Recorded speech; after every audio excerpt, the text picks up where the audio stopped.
Iwan namin sa Hong Kong palabas ng airport para mag-taxi papunta sa Chim Cham Tsui. Nag-check-in pala kami sa Regal Kowloon Hotel. Malapit lang ito sa lahat guys, malapit lang sa Kowloon Park. And iniwan lang namin ang aming luggage dito guys kasi 3 PM pa lang ang check-in dapat. So ang daming Pilipino din namin nakasabayan dito. So, lumabas muna kami para maghanap ng makakainan guys. Tingnan nyo yung weather. Ang ganda. Ang presko pagdating namin. Tingnan nyo kami guys ng mga anak ko. Wow! Ayan na. Gutom na yan. So, yan guys. Pumunta kami dito para siyang food court. Naghanap na kami ng makakainan guys. So, pumunta kami sa McDonald's. Pero sa McDonald's guys, walang rice. So, naghahanap kami ng rice kasi di pa kami nagla-lunch dyan.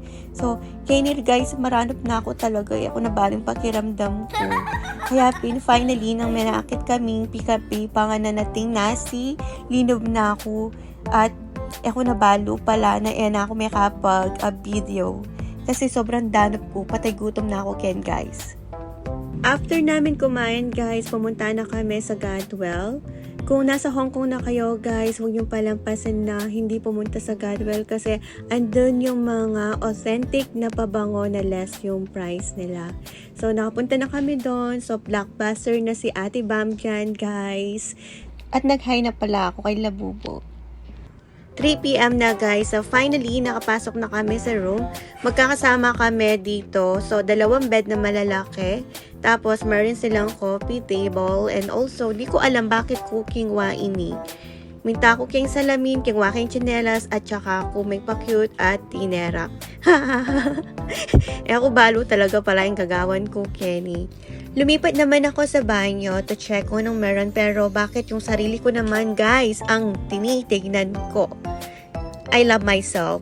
Alam nyo ba guys, ang sarap maligo dito kasi ang lakas ng tubig. So dito guys, nag-freshen up lang kami kasi balak namin pumunta sa Mongkok. So after namin mag-freshen up guys, nag-taxi na naman kami through Mongkok kasi medyo malayo yon. So at nung paliko na kami guys, ang ganda ng view dyan pero hindi lahat ko nakuha. So nasa Mongkok na kami. Sa Mongkok guys, pipili ka kung saan ka bibili at makakamura. Halos dito is bilihan ng mga sapatos. So pumunta kami sa New Balance.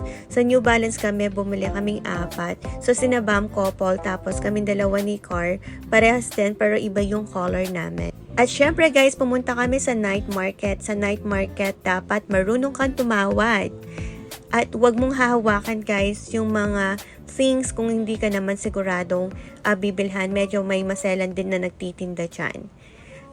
After na namin mag-night market guys, pumunta na kami sa Dim Sum for dinner. Kung andito na kayo sa Hong Kong guys, huwag niyong palampasin na hindi tikman ang pagkain dito sa Dim Sum. Marami din Pilipinong kumakain dito or tourist na kumakain dito. Ang sarap ng chicken feet nila. At mukhang talagang gutom yung mga anak ko dito guys kasi ang dami nilang in-order. Dinoble nila yung siomai at saka chicken feet. Nagpadagdag pa sila ng milk tea, 2 and then 2 water. Ang sarap naman talagang kumain guys. Pero nang bayaran nila yung bill namin, almost 5,000. Diyos ko po, huwag kang malimpamangan. Ginto.